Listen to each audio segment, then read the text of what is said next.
ሰላም እንዴት ናችሁ ተመልካቾቻችን ፕሮግራማችንን ጀምረናል ዛሬም እንግዲህ እንደተለመደው እንግዳ ይዤላችሁ ቀርብ ያለው የዛሬው እንግዳዬ አቶ ዘሪሁን ደንገላ በሸኔ ይባላሉ መንግስታዊ ሆኖ መንግስታዊ ያልሆኑ ድርጅቶች ውስጥም ሲሰሩ ነበር በድርሰቱ ዘርፍም አለንበት ብለውኛልና ሶስት የተለያዩ መጽሐፎችን ጽፈው አበርክተዋል አቶ ዘሪሁን እንኳን ደህና መጡ እንኳን ደህና ቆያችሁኝ ስለጋበዛችሁኝ በጣም አመሰግናለሁ እስኪ እንተዋወቅ አቶ ዘሪሁን ደንገላ ማን ነው እኔ ዘሪሁን ደንገላ በሸኔ ይባላለሁ የተወለድኩት ወለጋ የቀድሞ ወለጋ ክፍለ ሀገር ይባላል ያው ምዕራብ ወለጋ ደምቢዶሎ ከተማ ነው በ1947 ነው የተወለድኩኝ እድሜ 59 ዓመት ሰው ነው በትምህርት አንደኛና ሁለተኛ ደረጃ እዛው ደምቢዶሎ ከተማ ነው ያጠናቀቅኩት በኦሊቃ ድንግል አንደኛ ደረጃና ቀለም አጠቃላይ በሚባሉ ሁለት ትምህርት ቤቶች ተመሬ በ1970 ካጠናቀቅኩ በኋላ ወደ ስራ ዓለም በዛው በ12ኛ ክፍል ትምህርት የቀድሞ ህዝብ ድርጅት ጉዳይ ጽፈት ቤት የሚባል በወረዳ ኃላፊነት እዛው ተመድቤ አንድ 3-4 አመት ከሰራው በኋላ ወደ ቡናና ሻይ መጣሁ አዲስ አበባ የቡልጋሪያ የትምህርት ድልም ማግኝቶ ነበር ከቡልጋሪያ በፊት ነው ይሄ ሆኖ ወደ ቡናና ሻይ ልማት ሚኒስቴር መጣሁ እዛ ወደ 4 አመት ተኩል ነው 8 አመት ተኩል ከሰራው በኋላ በ1978 ዓመተ ምህረት ወደ ቡልጋሪያ ለትምህርት ለከፍተኛ ትምህርት በመሄድ እዛ በኢንዱስትሪያል ኢኮኖሚክ ማኔጅመንት የማስተርስ ዲግሪን ተቀብዬ ወደ ሀገሬ ተመለስኩ መች ነው ማለት ነው ይሄ ሆኖ በ1982 ሚያዝያ ቡልጋሪያ የነበረውን ቆይታ እስቲ አስተዋውሱኝ ምን ይመስል ነበር ቡልጋሪያ ከኢትዮጵያ በመምድነው ለየት የምትለው ምን አይነት ትዝታስ አሉት ቡልጋሪያ በኢኮኖሚ እድገቷ በጣም የተሻለች ነች በእንግዲህ እኔ ፍልጣኔን የማየው የሰዎች አስተሳሰብ መቀየር ጭምር ነው አደጉ የሚባሉ ሀገሮች ከኛ ይበልጣሉ ብዬ መመዝናቸው ሀገሮች ከኛ መብለጣቸውን የሚበልጡበትን ምክንያቶች ማግኘት አለብኝ በትምህርት በኑሮ በዜጎቻቸውን በማኖር በጣም የተሻሉ ናቸው ጥሩ ትምህርት ማግኘትባቸዋለሁ ነገር ግን የሰው ልጅን ቫልዩ ዋጋ በሚመለከት በተለይ በጥቁሮች ላይ ሌላ ዓለም የሚታየው ነጮች የሚያደርጉትን ድርጊት ያደርጋሉ ብዙ ጊዜ ብዙ ቻሌንጆች ገጥመውኛል እንዳውም እስኪ ወደዛ ከመግባቴ በፊት ገና ትምህርቱን ሲጀምር ወደዛ ሀገር ሲሄድ ኢኮኖሚክስ ኦር ማኔጅመንት እንድማር ነበር እኔ ፍላጎቴና በዛው እዚህ ሀገር ውስጥ ያለን በከፍተኛ ትምህርት የሚሞላውን ፎርም ሲሞላ ኢኮኖሚክስ ኦር ማኔጅመንት ብዬ ነበር የሞላው ልክ እዛ ሲደርስ ትምህርት ቤቱ ትንሽ ሌት ሆነን ስለሄድን ወደ ጥቅምት አካባቢ ነው ይሄንኛ የፈለኩትን ትምህርት አላገኘሁም ፍልስፍና ተማር ብለው ወደ ፍልስፍና መደቡኝ ፍልስፍና አይደለም ሀገሬ የተራበችው ዕውቀት ኢኮኖሚክስ ኦር ማኔጅመንት ነው ችግራችን ያለውና በዚህ ችግር ደግሞ የሀገሬን ችግር መቅረፍ ይችላል ፍልስፍናማ ቢሆን የጥንት ፈላስፎች ኢትዮጵያ ነበሯትና ምንም ለውጥ የመጣበት ነገር የለም እኔ ፍልስፍና ልማርም ፍልስፍና ንቄ አይደለም ኢንተረስት ያለኝ ከውስጤ ያለው ዕውቀት የሚያመዝነው ይሄኛው ነው ብለው ነው ወደ ይሄን ካላገኘው ሌላ ትምህርት አልማርም አልኳቸው ከዛ በኋላ እነሱም ዝም ክፍልም አልሰጡኝም 3 ሳምንት ያለ ትምህርት በመቆየት ከዛ ወደ ኤምባሲ ላኩኝ ትምህርት ቤቱ ወይ ወደ ሀገራችሁ መልሱ ወይ አይደል ነገር አድርጉ መልሱኝ አልኳቸው ኤምባሲውን ሄጄ አምባሳደሩን መልሱኝ ወደ ሀገሬ ሲል ማን ነው አንተ የመጣህበትን ትራንስፖርት የሚከፍለው ምንስ ልታረግ ነው የምትመለስ እኔ እኮ አዲስ አበባ ዩኒቨርሲቲ በማታ ትምህርት እየተማርኩ ነበር ደደብ አይደለሁም ስለዚህ መማር እችላለሁ በአገሬም መማር እችላለሁ እናንተ ልካችሁኝ ነው የመጣሁኝ አልኳቸው በፍጹም ትምህርት ቤቱ የሰጠን ትምህርት መማር አለብህ አሉኝ። አልማርም አልኳቸው። በቃ ይሄንን እድል ካልሰጣችሁኝ ነፃነት ያለበት አውሮፓ እኮ ነው ያለው፣ ወደ የትም አገር መሄድ እችላለሁ፣ ግን ከሀገሬ ያሰደዱኝ እንድጠፋ ያደረጉኝ እርሶ መሆኑን ሁሉ ጊዜ እንድደውል አእምሮ ውስጥ አልኩኝ አምባሳደሩን። ከዛ በኋላ እንግዲህ ታስረህ ትመለሳለህ አሉኝ። ሊያስሩኝ አይችሉም፣ ማንም ልነካኝ አይችሉም። ኢትዮጵያ መሰሎት እንደ አስሬ እንዲያርጌ የሚባልበት ቦታ አይደለም ይሄ፣ የሰለጠነ ዓለም ውስጥ ነው ያለ ነው ብያቸው በመጨረሻ የሚያደርጉትን ሲያጡ ትምህርቱ እንዲፈቀድልኝ ያደረጉ። በኢንዱስትሪያል ኢኮኖሚክ ማኔጅመንት ትምህርቴን ቀጠልኩ። የምፈልገውን ትምህርት በምፈልገው ደረጃ ተምሬ ጨርሼ መጣሁ። ከመምጣቴ በፊት ግን እዛ አገሪቱ ውስጥ ቅድም ጀምሬላችሁ እንደነበረ የዘረኝነት ጉዳይ አልፎ አልፎ በተለይም በወጣቱ አካባቢ በደንብ ይታያል። ምክንያቱም ኢትዮጵያ ነው እዛ በቡልጋሪያ ምክንያቱም እነሱ በተለይ የነሱ አገር ሴቶችን በተለይ ወጣት እድሜ ላይ ያሉ እንዳው አለ አይደለ ይጋሩናል ወይ እንዲያረጉናል ብለው በማሰብ ነው መሰለኝ። ትልልቆቹም እንደዚሁ ናቸው፣ ተመሳሳይ እንትን ናቸውና አንድ ጊዜ ከተማ መንገድ ላይ ሲሄድ ጭራ ፍለጋ እዚህ ወደ ምንድነው ስፓይናል ኮርድ መጨረሻ ላይ አንዱ መጥቶ እንደዚህ ነካ አደረገኝ። ለምን አባክ ትነካኛለህ ምናምን ስለው አይ ጭራህን የታስቀምጠ ነው የመጣው፣ ምክንያቱም ለነሱ ዝንጀሮ ነው፣ ጥቁር በሙሉ ዝንጀሮ ነው፣ ስለዚህ ጥቁር በሙሉ ኢቮሉሽንን አልጨረሰም ብሎ ነው እንትን ሰው መድረስ ያለበት ደረጃ ላይ አልደረሰም ነው። አዎ ስለዚህ አስተሳሰባቸው የኔ ያክል ኋላ የቀረ ነው። ሌላ ጊዜ ደግሞ የገጠመኝ አውቶቡስ ውስጥ ትልቅ ሰው ነው፣ ሰዎች ሲመጡ ሽማግሌ በእድሜ ካንቺ የሚበልጥ ወይ እርጉዝ ሴት ወይም ሴት እድሜ በእድሜ እንትን ገፋ ያሉትን ታከብራለሽና እንነሳለን። እንደ ሀገራችንም እንደዚህ ነው የለመነው። እና አንድ ሽማግሌ መጣ፣ እባክህን ተነሳለት አለ። አንድ የሐረር ልጅ ጓደኛዬ ነው። እሺ ብዬ ተነሳሁለት። ቁጭ በል ወደዛ አለኝ በቁጣ። በቡልጋሪኛ ነው እንግዲህ ይሄንን የምንነጋገረው። ምን ነው አልኩት። ገና አንደኛ ዓመቴ ነው፣ እኔ በደንብ ቋንቋውንም አልቻልኩም። ምን ነው አልኩት። አይ አንተ የተቀመጥክበት እንዴት እቀመጣለሁ አለኝ። ከዛ እሺ ብዬ በቃ ዝም አልኩ። ትንሽ ቆይቶ ለምንድን ነው ይሄ ገላህን የማትታጠበው? ይሄ ቆሻሻ እኮ ነው፣ ሳሙና እኮ ሀገራችን ውስጥ አለና በደንብ ብትታጠብ ምናምን አለኝ። ይሄ እኮ ቆሻሻ አይደለም። እነሱ በሀገራቸው ቱርኮች 500 ዓመት ገዝቷቸዋል፣ በፊውዳሊዝም ስርዓት ማለት ነው። 500 ዓመት ስለገዟቸው ጥቁር አይኖርም እዛ አካባቢ። ጥቁር በብዛት የለም፣ እንደ እንግሊዞች እንደ አሜሪካ እንደ ሌሎች የአውሮፓ ሀገሮች ብዙም ጥቁሮችን አላስጠጉም። እና የኛን ቆዳ ቆሻሻ ነው ማለት ነው። ቆሻሻ ነው አሉኝ። እና ለምን አትታጠብም? ሳሙና ሀገራችን ገንዘብ ይሰጣል ምናምን አለ። ስማ አልኩት፣ አንተ ትልቅ ሰው ነህ ብዬ አክብሬህ ነበር፣ አክብሬህም ነው የተነሳውልህ። ስለዚህ የማትከበር ከሆንክ ይሄ ቆዳ እንዳንተ አገር ዜጎች 500 ዓመት የተገዛ ቆዳ አይደለም፣ 5 ዓመትም ያልተገዛ እምቢ ብሎ ነፃነቱን ይዞ የቆየ ከአፍሪካ የታወቀ ሀገር ኢትዮጵያ ነው። እና ኢትዮጵያዊ ነኝ፣ የጀግና ቆዳ ነው አሽተው ብዬ እንዳው ልመታውም አስቤ ነው እጄን እንደዚህ ሲሰነዝር ጓደኛዬ ያዘኝ። ከዛ በኋላ ነጮች በሙሉ አውቶቡስን አቁም ብሎ ሾፌሩን አስቆሙ። ውረድ አሉ ሰውየውን። አንተ ይሄን ሰውዬ ነካው እሱ አልነካም ብሎ ሰውየውን አስወረዱ። እና እንደዚህ አይነት ቻሌንጅ ሁሉ ገጥሞኛል። ይሄንን ነው ማለት ነው ያሳለፈው። ሌላ ጊዜ ደግሞ ከፎቅ ላይ ውሃ ደፍተውብኛል። እንትን ሙሉ ባልዲ ሙሉ 3ኛ ዓመት ተማሪ ነበርኩኝ። ደፉብኝ። አዲስ ሙሉ ሱፍ ለብሼ ነው የወጣሁኝ። ከዛ በቃ ከጋን ውስጥ የወጣች አይጥ መስዬ ነው ወደ ኤምባሲያችን ሄድኩኝ። ከነዚህ ምን እማራለሁ? አሁን እኔ ምንም የምማር ነገር የለም፣ ወደ ሀገሬ መልሰኝ። እኔ አሁን ሽንት ራሴ ላይ አልሸናሁም፣ ውሃ በባልዲ ደፉብኝ ምናምን አልኩት። ፖሊሶች ይዤ ሲሄድ ፎቁን አይቻለሁ።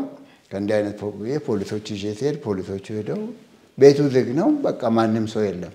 ታዲያ ራሴ ላይ ሸና። ይሄንን እንኳን መልስ መስጠት የማይችሉ ናቸውና በዚህ ትምህርቱን አልወሰዱም። ሳያጠናቅቁ ነው የተመለሱት ወደ ኢትዮጵያ። አልተመለስኩም። ትምህርቱን አጠናቀው ጨርሰው መጡ። ጨርሼ መጣሁ።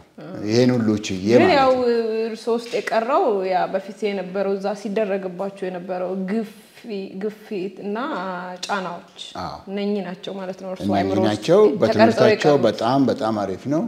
ጥሩ ትምህርት ተምሬ ከ26 ዓመት 27 ዓመት በላይ በመንግስት መስሪያ ቤት ከዛ በኋላ በሌሎች ግል ድርጅቶች ተሰራ ቆይቻለሁ። ባገኘሁት ዕውቀትም የተሻለ ስራ ነው ሲሰራ የነበረው። ከዛ መልስ ከቡልጋሪያ መልስ ቀጥታ ወደ ኢትዮጵያ ሲመጡ በምን ዘርፍ ነው ወደ ስራው ዓለም የተቀላቀሉት? በፕላኒንግ የስራ ዘርፍ ነው። በፕላኒንግ በዲፓርትመንት ማኔጅመንት በኦፊሰር ደረጃ መከላከያ ኢንዱስትሪዎች ውስጥ ነው የተመደብኩኝ። የመጀመሪያ የተመደብኩኝ አምቦ ያለው የጥይት ወይም ተተኳሽ ነው የሚባለው በወታደራዊ ቋንቋ በተተኳሽ አምራችነት በሚሰራው ድርጅት ውስጥ ወደ 6 ዓመት ተኩል ሰራው። ከዛ ሊቀጥል 6 ዓመት ተኩል አዎ። ከዛ መልስ ይሄን ነው የሰሩት። እስከ ሲቪል ሰርቫንት ነበሩ እርሱ? ሲቪል ሰርቫንት ሆነው ነው መጽሐፎችን መጻፍ የጀመሩት? መጽሐፎችን ወደ በኋላ ላይ ነው እንግዲህ እነዚህ አሁን ካልኩሽ ከታጠቅ ኢንጂነሪንግ ከሚባለው አምቦ ካለው ፋብሪካ ጀምሮ ወደ 7 ድርጅቶች የመንግስት ነው የመከላከያ ነው 7 የመንግስት ድርጅቶች ውስጥ ሰራው። ከዛ ከታጠቅ ኢንጂነሪንግ ቀጥሎ የመንግስት ለውጥ ሲደረግ ኢህአዴግ ሲመጣ ማለት ነው የመከላከያ የጦር ጥይቶች ምናምን አምራች ድርጅቶችን አልፈልግም ብሎ ለ1 ዓመት 2 ዓመት ቀዝቀዝ ብሎ ነበር ስራ። ስለዚህ እኛም በሙያችን መስራት አልቻልንም። ወጣት ሆነን ደግሞ በዛ እድሜ ቁጭ ብሎ እንደ ጡረተኛ መብላትም ተገቢ አይደለምና ስራ ፍለጋ ጀመርኩ። እዛ ውስጥ እንዳለው ጉማሮ ሻይ ልማት ድርጅት የሚባል ኢሉባቦር ጎሬ ከጎሬ 10 ኪሎ ሜትር ወደ ውስጥ ገባ ይላል። እዛ ተቀጠርኩኝ። በዚሁ በፕላኒንግ አስተዳደርንም ጨምሬ ተራ ነበር። አስተዳደር ሰው ስላልነበራቸው ከዛ ከጉማሮ ሻይ 1 ዓመት ከምናምን እንደሰራው ወደ አቃቂ ስፔር ፓርት አዲስ አበባ ብዙ አይነት የስራ ዘርፎችን ቀይረዋል። እሱን እናወራበታለን። ምክንያቱም እንዳለው ታውቃለህ መጽሐፉ ላይም ትንሽ ነካ ያደርጋሉ። ቅራኔን ተቃውሞን በጣም ያነሳሉ በስራ ላይ። እሱን እናነሳለንና እስኪ መለስ ብለን ሚሊኒየም አካባቢ መጽሐፍ ጽፈዋል።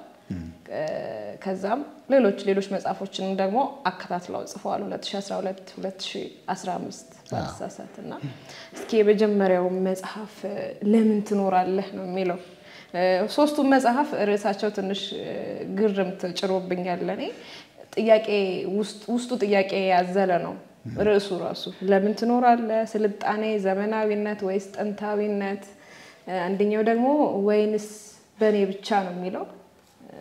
እሱ አጻጻፉ ራሱ ትንሽ ለየት ያለ ነው የመጽሐፉ እንደ ርዕስ ማለት ነው። እና በርዕሶችህ በጣም አስደምመኸኛል። እስኪ ለምን ትኖራለህ የሚለው መጽሐፍ እንዴት ጻፍከው? ትንሽ ግራ የሚያጋባ ነው። ለምን ይሄን አልኩት?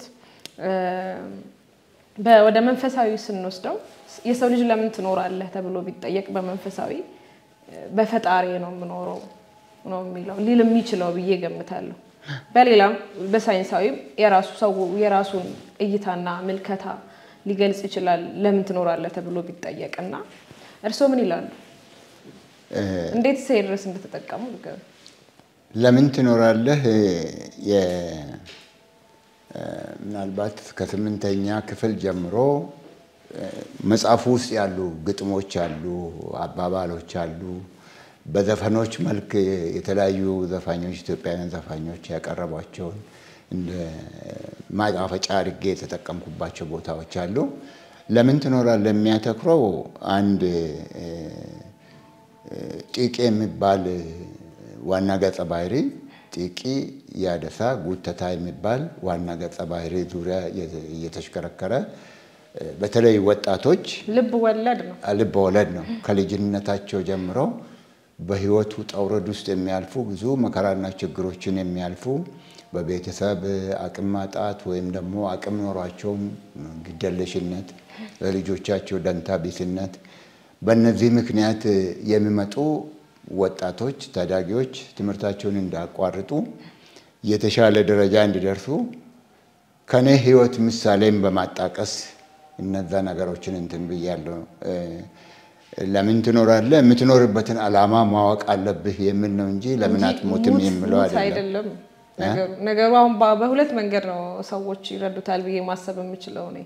እኔም ያሰብኩበት መንገድ ስላለ እኔ ለምን ትኖራለህ ማለት ለምን አትሞትም ነው የሚመስለው በአንድ በኩል እና በሌላኛው መንገድ ደግሞ ሳስብ ለምን ትኖር ያለሽ ብባል እኔ ለምን ዓላማ ትኖር ያለሽ እዚህ ምድር ላይ መተሽ ምንድነው ተግብረሽ የምታልፊው አይነት ይመስለኛል። በየትኛው ዘርፍ ነው እርሶ የጻፉት መጽሐፍ?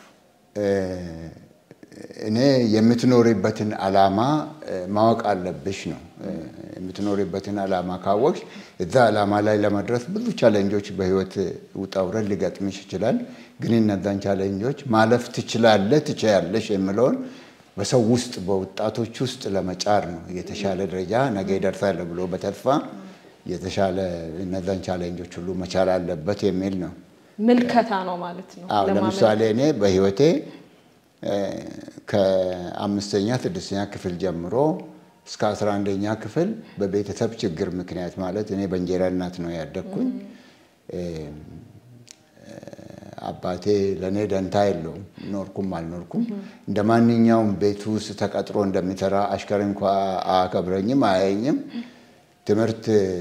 ትምህርትን በሚማርበት ጊዜ ትምህርት ማቴሪያል ልብስ ምግብ ደንታ የለውም እና ሰው ቤት እየገባው የሰው ቤት እየጠረኩ እንጨት ማገዶ ምናምን እያቀረብኩ እንደዛ እስከ 11 ስደርስ አይደለም 8ኛ ክፍል ስደርስ ወደ ጉልበት ስራ ደግሞ ቀጠልኩ።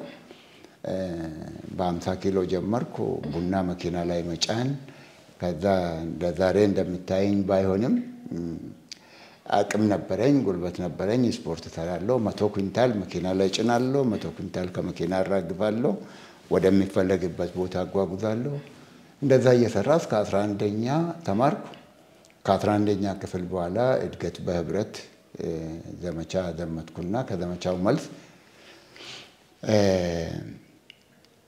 እንደገና ወደ ትምህርት ተመለስኩ። ወደ 11ኛ ክፍል ተመለስኩ። ከ11ኛ ክፍል 11 እና 12ን በትምህርት ቤት ውስጥ የመጀመሪያ በከተማዬ ውስጥም የመጀመሪያ 11ኛ ክፍል የደረሰ ጫማ አይጠርግም። እና አቶ ዘሪሁን ሁለተኛ መጽሐፎት ስልጣኔ ዘመናዊነት ወይስ ጥንታዊነት ነው የሚለው ስለ ስልጣኔ ነው። እኔ ስልጣኔን የምረዳበት እና ዘመናዊነትን የምረዳበት መንገድ በአንድ ነው። መሰልጠን መዘመን ነው። ቅድምም እያልኩት ነበር ብዬ ነው የማስበው። እርሶ ደግሞ በልዩነት አስቀምጠውታል መጽሐፉን እያየሁት ነበርና ልዩነታቸው ምንድነው? ስልጣኔና ዘመናዊነት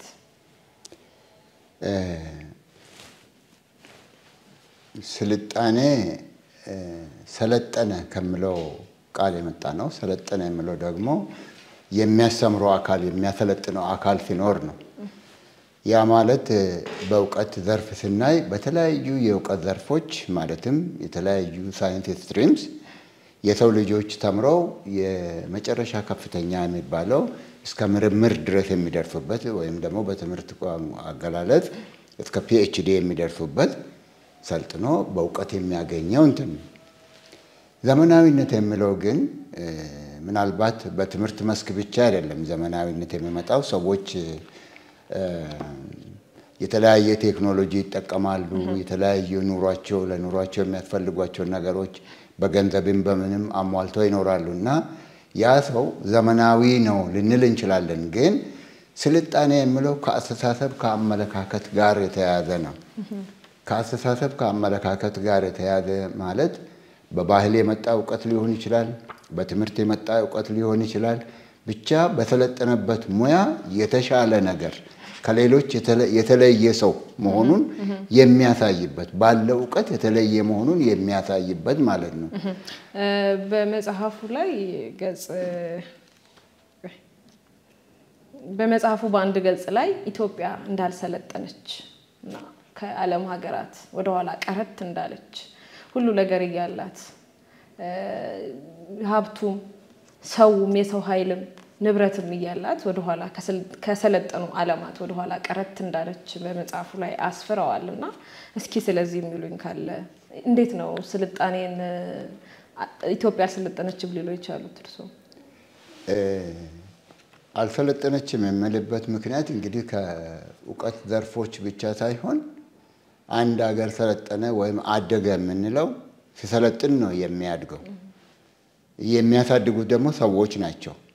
ሰዎች ደግሞ ያላቸውን የተፈጥሮ ሀብቶች ሪሶርስስ የምንላቸውን ቀይረው ለሰው ልጆች የተሻለ ምቾት ፈጥረው የተሻለ ኑሮ እንዲኖር ከቀድሞ ከዛሬ 10 ዓመት ከዛሬ 100 ዓመት ከዛሬ 500 ዓመት ከዛሬ ስንት ሚሊዮን ዓመት በፊት ከነበሩ ሰዎች ለየት ያለ የሚኖሩበትን ሁኔታ ሲፈጥሩ ነው። አፕዴት ማድረግ ሲችሉ ማሻሻል ይሄን ሲያደርጉ ነው። ስለዚህ አልሰለጠነችም ብዬ የምል ሀብት አላት፣ ዕውቀትን በከፊል አላት። ያላት ሀብትና ዕውቀትን አመጣጥኖ ለሀገሪቱ ለዜጎቹ እድገት የሚጥር አካል በጣም ጥቂት ነው። መንግስታት ይቀያየራሉ፣ ፖሊሲዎች ይቀያየራሉ። እነዛ ፖሊሲዎችን የሚቀያየሩ መንግስታትን የሚቀያየሩ የሚመሩ አካላት በአብዛኛው በኔ እምነትና በኔ እድሜ እስካየሁት ድረስ ወደ ስልጣን ሲመጡ እንግዲህ ባለስልጣን ነው ትልቁ ሮል የሚጫወተው። ወደ ስልጣን ሲመጡ ወይም ወደ ሀብት ሲመጡ ሀብት ያላቸውም ሰዎች ቢሆኑ ለራሳቸው ብቻ በዚች ምድር እንደሚኖሩ ብቻ አድርገው ነው የሚያስቡት። የተለየ ፍጡር አድርገው ነው ራሳቸውን የሚያስቡት። ሰዎች ማሰብ ያለባቸው እኔም ሰው ነኝ፣ መንገድ ላይ ወድቆ የሚለምነው ሰው ነው፣ ሀብት አጥቶ ኑሮ አጥቶ የሚቸገረው ሰው ነው ብሎ ለሰው ልጅ መቆም አለበት። ዕውቀት ሲኖረው ሰለጠነ የሚባለው ዘመናዊ የሚባለው ሌሎችን መቀየር የሚችል ከሆነ ብቻ ነው ለኔ። ስለዚህ እነዛን ሀብቶች ለራሳቸው ምቾትና የተንደላቀቀ ኑሮ ከዚህ እስከ ሰለጠኑ አደጉ የሚባሉ ሀገሮች ልጆቻቸው ጭምር ሲያስተምሩ ሲያኖሩ ሲያንደላቅቁ ሳይሆን ሲያሞላቅቁ ሲኖሩ ሌላ ደግሞ ለመማር ለማደግ ለመኖር የሚበላውን ሁሉ አጥቶ የሚንከራተትባት ሀገር ስለሆነ ኢትዮጵያን አሁን ከጃፓን ጋር አንፃር ስታይ ጃፓን 80% መሬቷ የሚታረስ መሬት አይደለም፣ ተራራማ ነው። 80% በ20% ያላት ሀብትና በትልቁ የሰው ልጅ ሀብት ጃፓናውያን ከዓለም ምንም አይነት ብረት በአገሪቷ ውስጥ ሳይመረት የተሻለ ኑሮ ኖረው ጃፓኖች ሰልጥነው በዓለም የተለያዩ ሞተር ቬሂክልስ የሚባሉ ወይም አውሮፕላን የሚባሉ ወይም የፈለግሽው ነገር ብታይ በስልጣኔ ትልቅ ስለሆኑ በቴክኖሎጂ አድገው ዓለምን እስከ ማምራት ደረሱ። አሁን ከና አሜሪካ ጋር ከሌሎች ሀገሮች ጋር ሁሉ በልጠው የተሻለ ደረጃ ላይ ነበሩ። አሁን ሁለተኛ ኢኮኖሚም ቢሆኑ እነ ስዊዘርላንድ ብትወስጂ ካካኦ ፕሮዳክት የላቸውም፣ ሀገራቸው አይመረትም፣ አፍሪካ ውስጥ ነው የሚመረተው። ግን በካካኦ ፕሮዳክሽን በዓለም የመጀመሪያዎቹ ቀዳሚዎች ናቸው። እንደዚህ አይነት ነገሮች ናቸው። ስለዚህ ከዚህ አንፃር ነው ማለት ነው ኢትዮጵያ ቀረት ብላለች ሊሉ የቻሉት። ሌላኛው ደግሞ ትንሽ ግርምት እና ሳቅም የጫረብኝ ያለ ኢትዮጵያ በ1960ዎቹ ሲጋራ ማጨስ ወይም ማጤስ እንደ ስልጣኔ ነው የሚታየው። በ1970-80ዎቹ አካባቢ ደግሞ በ1970-80ዎቹ የፖለቲካ ጎራ በመለየት በተለይም ወጣቱ ለቆመለት ዓላማዊ ብሎ መፋጀት በሀገራችን በወቅቱ ዘመናዊነት ነው ይላል። መፋጀት ጸብ ዘመናዊነት ነበር በዛ ሰዓት። የ1960ዎቹንም 70 እና 80ዎቹንም እስኪ ጥቀሱልኝ። አው በዛን ጊዜ አንደኛ ለትምህርት ከፍተኛ ግምት ነው የሚሰጠው። በቤተሰብ ብቲ፣ በአካባቢ ብቲ፣ በመንግስት ብቲ ከፍተኛ ትኩረት ነው የሚሰጠውና ተማሪ እኔ አሁን ኤሌመንተሪ ኦር ሃይ ስኩል እኔ ራሴ ያለው ከ12ኛ ክፍል ወደ ዩኒቨርሲቲ የሚገቡ በመቶዎች የሚቆጠሩ ተማሪዎች ይፈተኑና 3 ወይ 4 ተማሪ ብቻ ነው አልፎ ዩኒቨርሲቲ የሚገባው እና የትምህርት ጥራት ላይ ከፍተኛ ግምት ስለሚሰጥ እንደዛ ደረጃ አድገው የተሻለ ደረጃ የሚደርሱ ዕውቀትንም ለሀገራችን ከውጪም ሆነ በዓለም በምርምርና በጥናት እንዲሁም በፈጠራ ከፍተኛ ደረጃ ላይ የደረሱበት ወቅት ነበር በዛን ጊዜ። አሁን ግን ለቤተሰብ የሚማር ይመስላል ወጣቱ በአብዛኛው ወይም ደግሞ እንደ ግዴታ አድርጎ ነው የሚያየው። ለምሳሌ እኔ አድማስ ዩኒቨርሲቲ በ2011 አካባቢ አስተምር ነበር።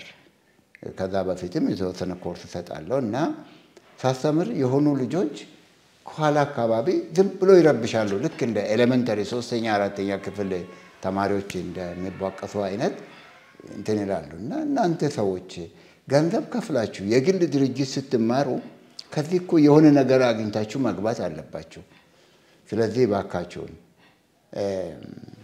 ስትጨርሱ ወራችሁን ስትጨርሱ ጥሩኝ ልውጣላችሁ ወይም እዚህ እንትን ይላልው ሲል ተማሪዎች በሙሉ እነዛ ልጆች ላይ ተረባርበው ከዛን ቀን ጀምሮ አንድም ተማሪ መርፌ እንኳን ሲወድቅ ነው ሳስተምር ይሰማል አንድም ተማሪ እንትን አይደል በጥሩ ደረጃ በጥሩ ውጤትም እንዲያልፉ አደረኩ ስለዚህ እንደዚህ አይነት ግምት ነው እንግዲህ አሁን ስልጣኔ በ1960ዎቹና 80ዎቹ ያለውን የስልጣኔ ሁኔታ በመጽሐፉ ላይ ጠቅሰዋልና እኔ እንደ ስልጣኔ ያልወሰድኳቸው የተጠቀሱት ነገሮች ለሲጋራ ማጤስ ሊሆን ይችላል ሌሎችም ለጸብና ለግርግር ራስን ማዘጋጀት በኔ ጌታ በኔ እንድምታ ስልጣኔ አይደለም ብዬ ነው ማስበውና በወቅቱ የነበረው ነገር እስኪ ያስተውሱኝ